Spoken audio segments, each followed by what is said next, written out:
did a little poll here on YouTube to find out whether you would prefer this to be done whispered or softly spoken, and whispered was the winner, so I'll be doing it whispered. The people have spoken, and I'm going to split it into 2 parts because it's very long. I'll release part 2 on Thursday. So I'm going to be reading from this book here. And before I begin, I just want to say a quick thank you to Wordsworth Editions Limited, the publisher of this book. I wrote to them just to check it's okay to use the book in my videos, and they said yes. So that's really lovely and I really appreciate it, so thank you. Okay, so let's begin with the story. A Whistle and I'll Come to You, My Lad, by M.R. James. I suppose you will be getting away pretty soon now. Full term is over, Professor, said a person not in the story to the Professor of Ontography soon after they had sat down next to each other at a feast in the hospitable hall of St. James's College. The Professor was young, neat and precise in speech. Yes, he said, my friends have been making me take up golf this term, and I mean to go to the East Coast. In point of fact, to Burnstow. I dare say you know it. For a week or 10 days to improve my game. I hope to get off tomorrow. Oh, Parkins, said his neighbour on the other side, if you are going to Burnstow, I wish you would look at the site of the Templars' preceptory and let me know if you think it would be any good to have a dig in there in the summer. It was, as you might suppose, a person of antiquarian pursuits who said this, but since he merely appears in this prologue, there is no need to give his entitlements.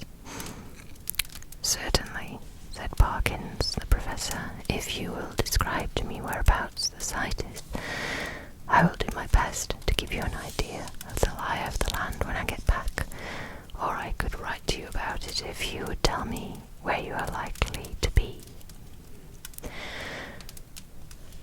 Oh, don't trouble to do that, thanks. It's only that I'm thinking of taking my family in that direction in the long, and it occurred to me that, as very few of the English preceptories have ever been properly planned, I might have an opportunity of doing something useful on off days.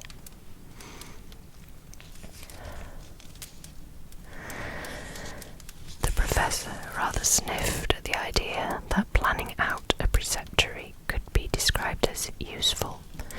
His neighbour continued.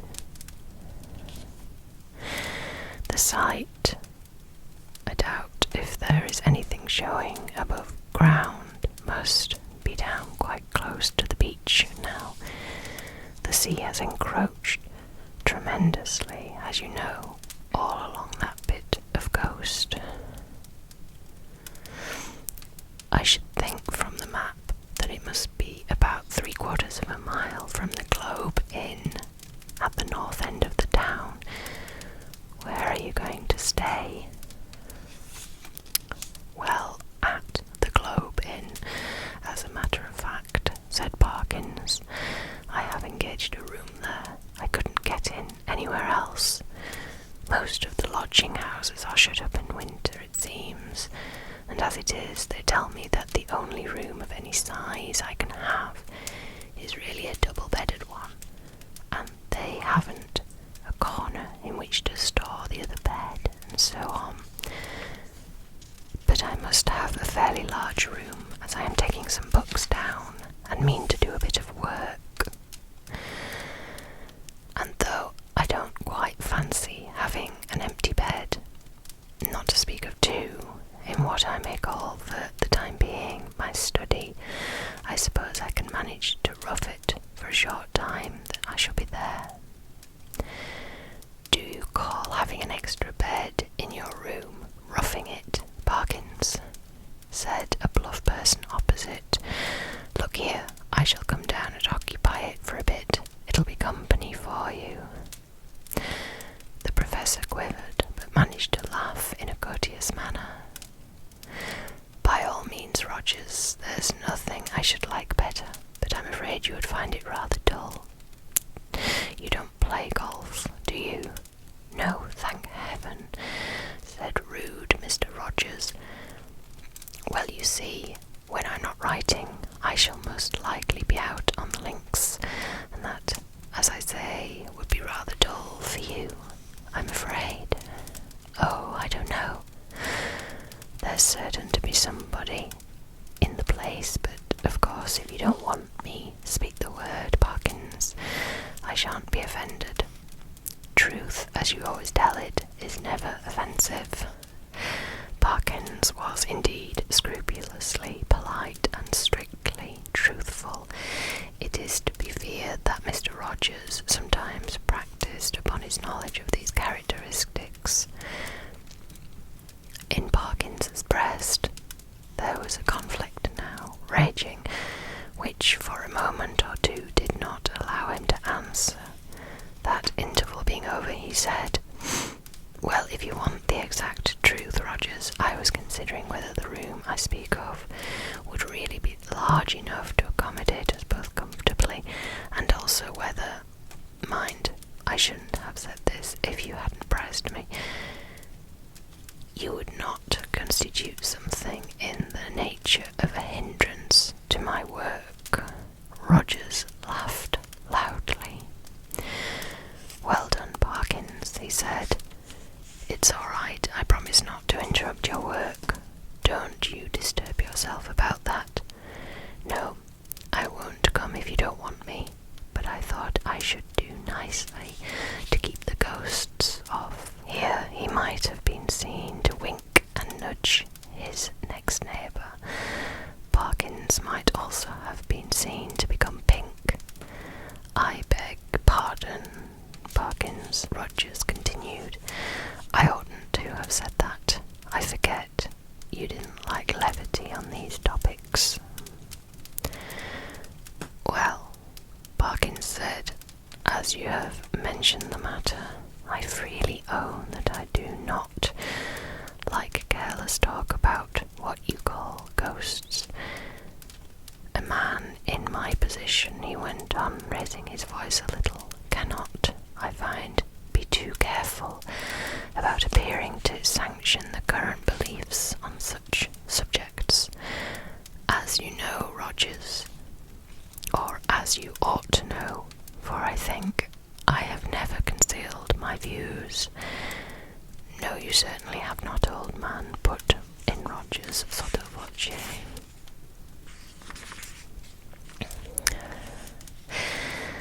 "I hold that any semblance, any appearance of concession to the view that such things might exist is equivalent to a renunciation of all that I hold most sacred. But I'm afraid I have not succeeded in securing your attention."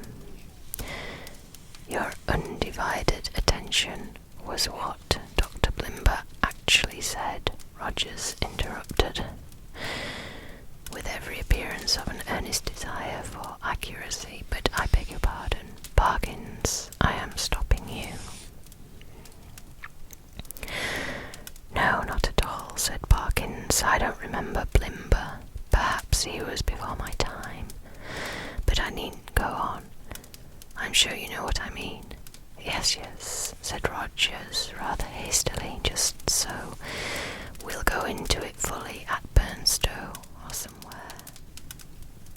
In repeating the above dialogue, I have tried to give the impression which it made on me that Parkins was something of an old woman, rather hen-like, perhaps, in his little ways, totally destitute, alas, of the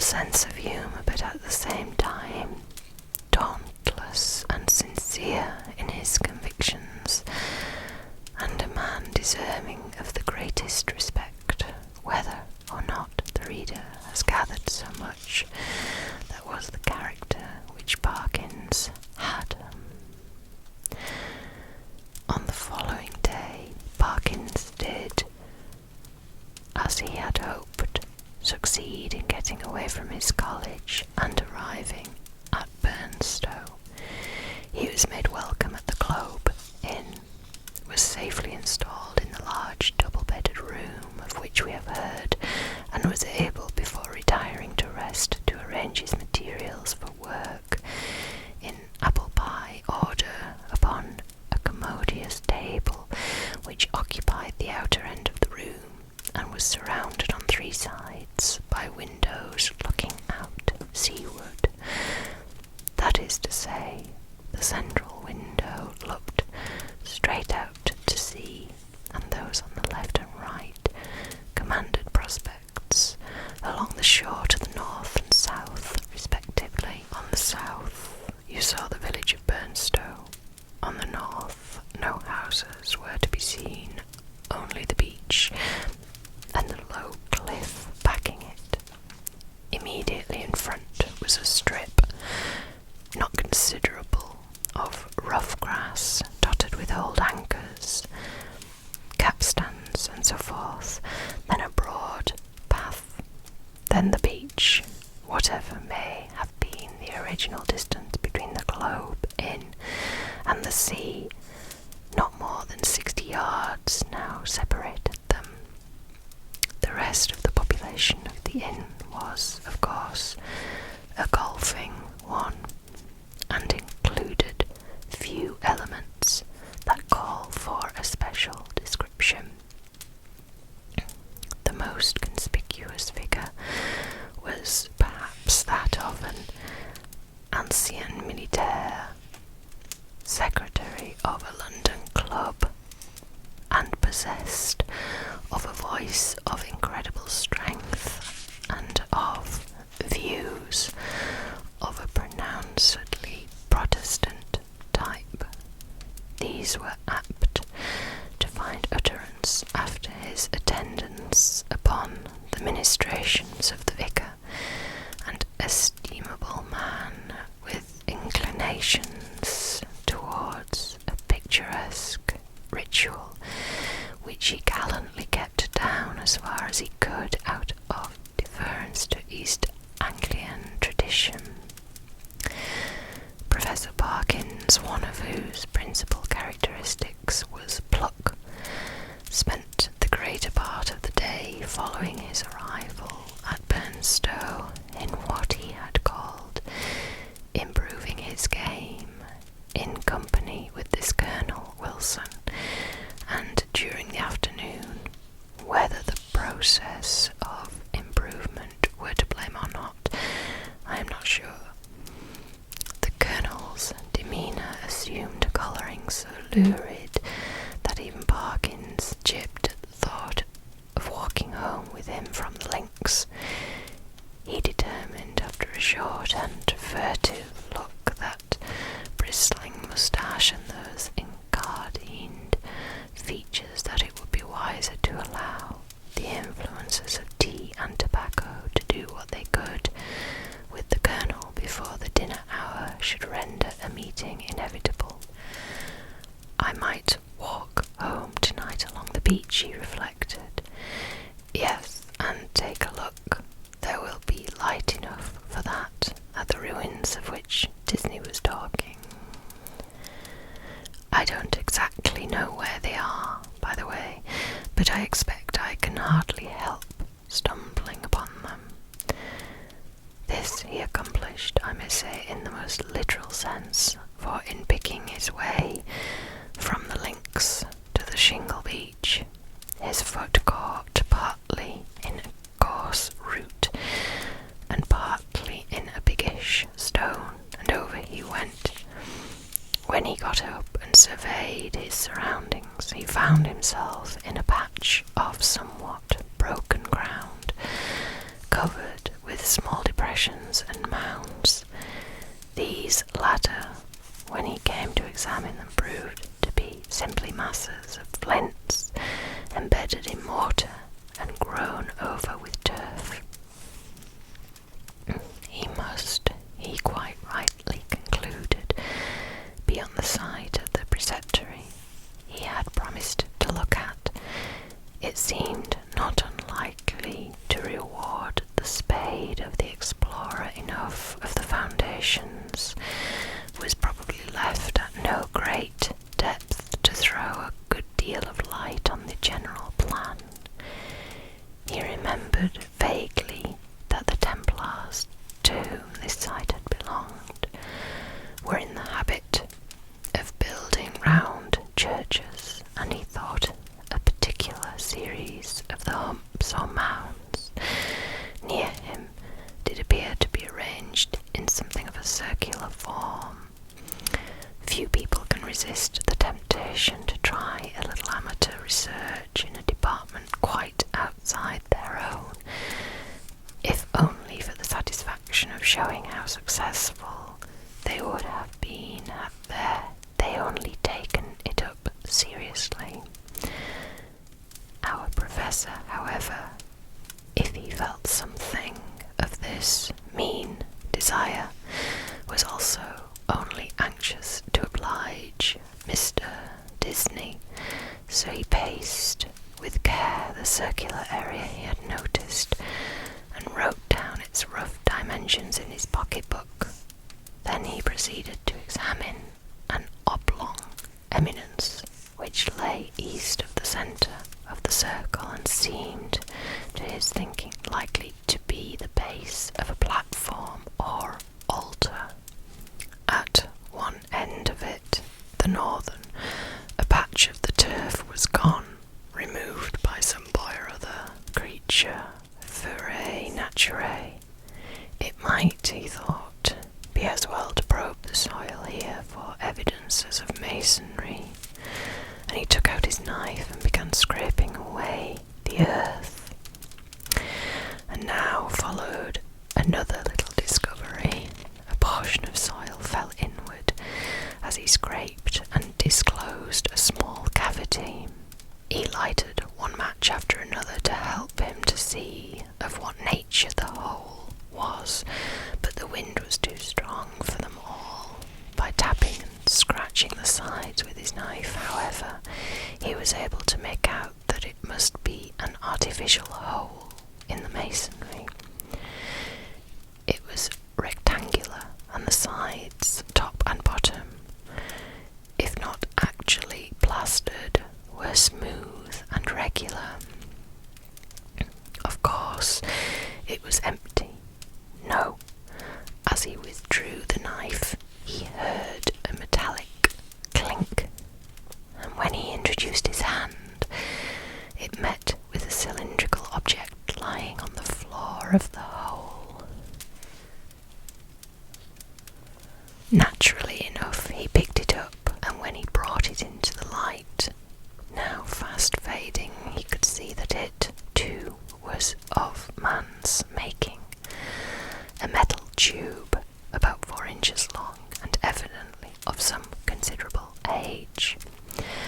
By the time Parkins had made sure that there was nothing else in this odd receptacle, it was too late and too dark for him to think of undertaking any further search. What he had done had proved so unexpectedly interesting that he determined to sacrifice a little more of the daylight on the morrow to archaeology. The object, which he now had safe in his pocket, was bound to be of some slight value, at least he felt sure.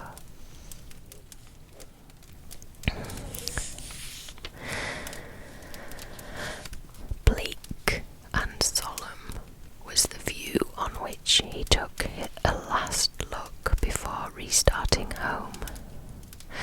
A faint yellow light in the west showed the links on which a few figures moving towards the clubhouse were still visible.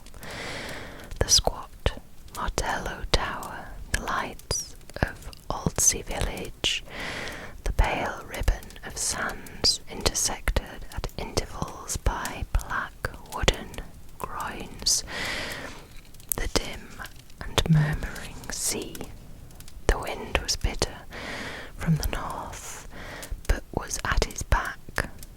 When he set out for the globe, he quickly rattled and clashed through the shingle and gained the sand, upon which, but for the groins which had to be got over every few yards, the going was both good and quiet.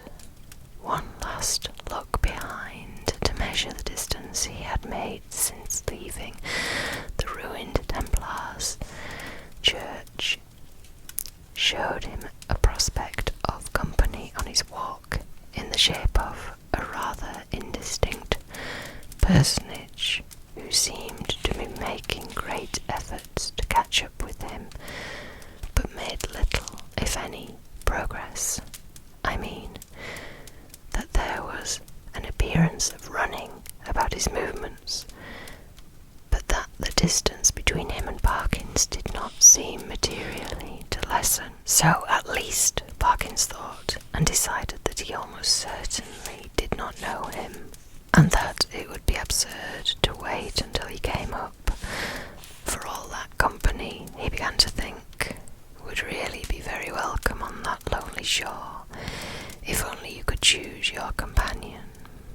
In his unenlightened days, he had read of meetings in such places which even now would hardly bear thinking of. He went on thinking of them, however, until he reached home, and particularly of one which catches most people's fancy at some time of their childhood. Now I saw in my dream that Christian had gone but a very little way when he saw a foul fiend coming over the field to meet him. What should I do now, he thought, if I looked back and caught sight of a black figure sharply defined against a yellow sky, and saw that it had horns and wings? I wonder whether I should stand or run for it. Luckily the gentleman behind is not of that kind, and he seems to be about as far off now as when I first saw him. Well, at this rate he won't get his dinner as soon as I shall, and dear me, it's within a quarter of an hour of the time now. I must run. Parkins had, in fact, very little time for dressing. When he met the Colonel at dinner, peace, or as much of her as that gentleman could manage, reigned once more in the military bosom, nor was she put to flight in the hours of bridge that followed dinner, for Parkins was a more than respectable player. When, therefore, he retired towards 12 o'clock, he felt that he had spent his evening in quite a satisfactory way, and that, even for so long as a fortnight or 3 weeks, life at the Globe would be supportable under similar conditions. Especially, thought he, if I go on improving my game. As he went along the passages, he met the boots of the Globe, who stopped and said, "Beg your pardon, sir, but as I was brushing your coat just now, there was something fell out of the pocket. I put it on your chest of drawers, sir, in your room. A piece of pipe or something of that, sir." "Thank you, sir. You'll find it on your chest of drawers, sir." "Yes, sir. Good night, sir." The speech served to remind Parkins of his little discovery of that afternoon. It was with some considerable curiosity that he turned it over by the light of his candles. It was of bronze, he now saw, and was shaped very much after the manner of the modern dog whistle. In fact, it was, yes, certainly it was, actually no more nor less than a whistle. He put it to his lips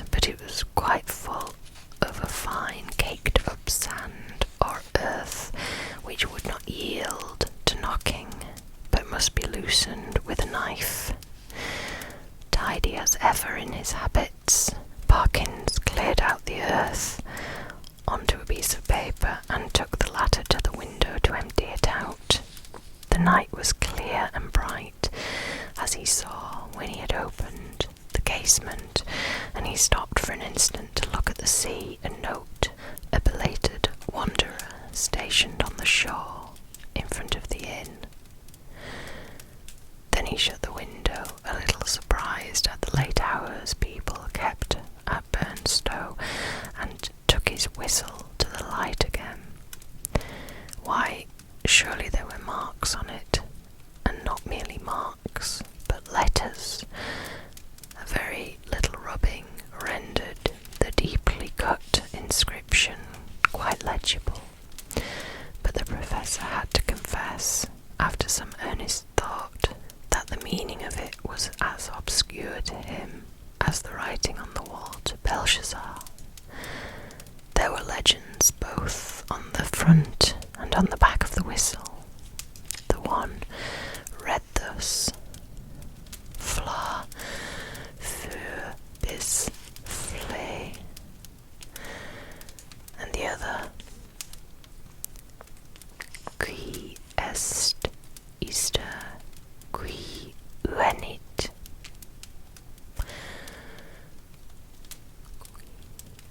I apologise, my Latin is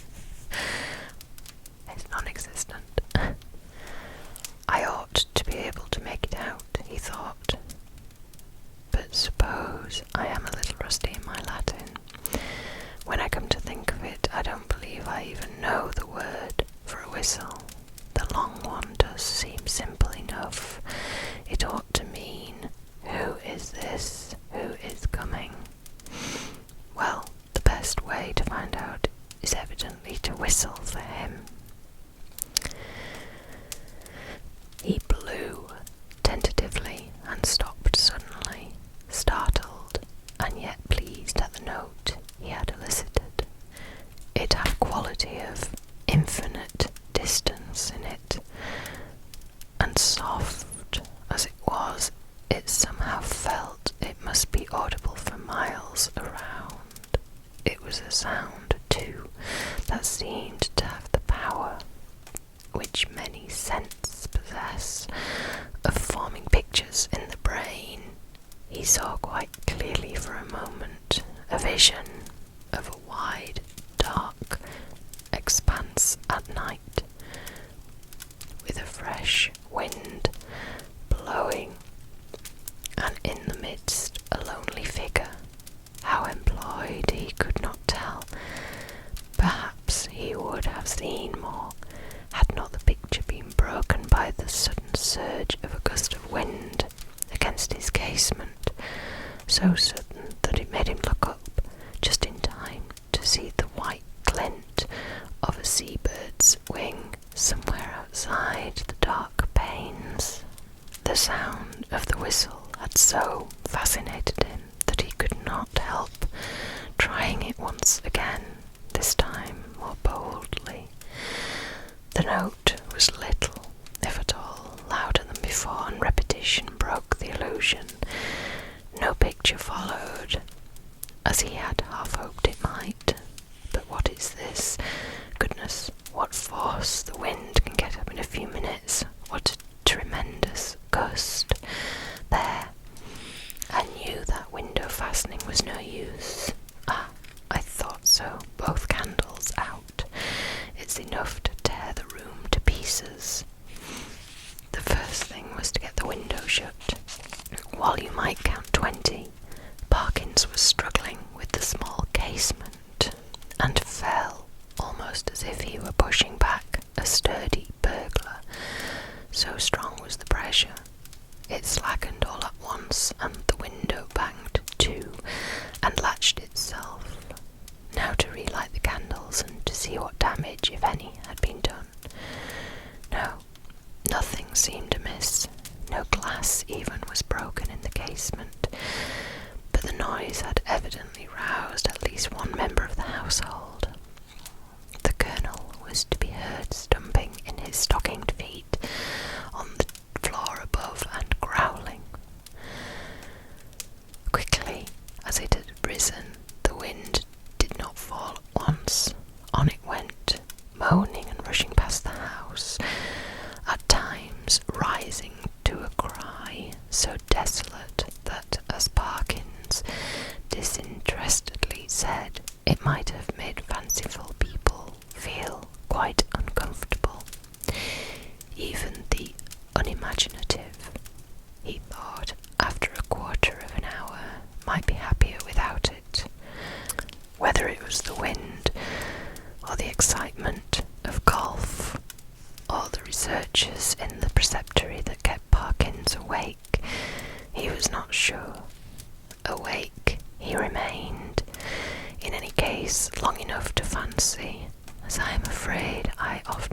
himself under such conditions that he was the victim of all manner of fatal disorders.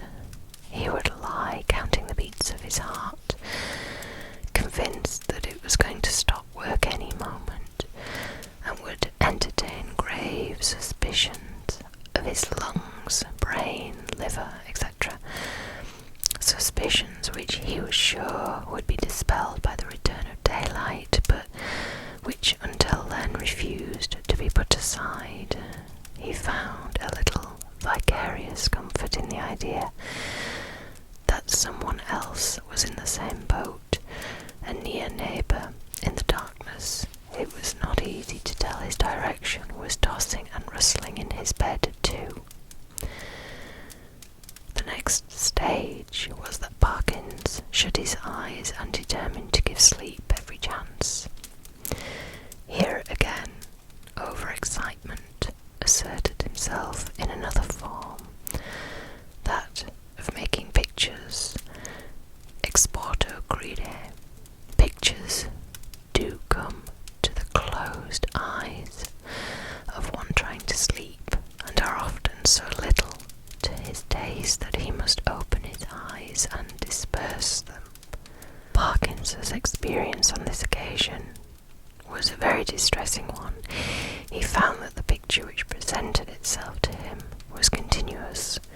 When he opened his eyes, of course it went, but when he shut them once more, it framed itself afresh and acted itself out again, neither quicker nor slower than before.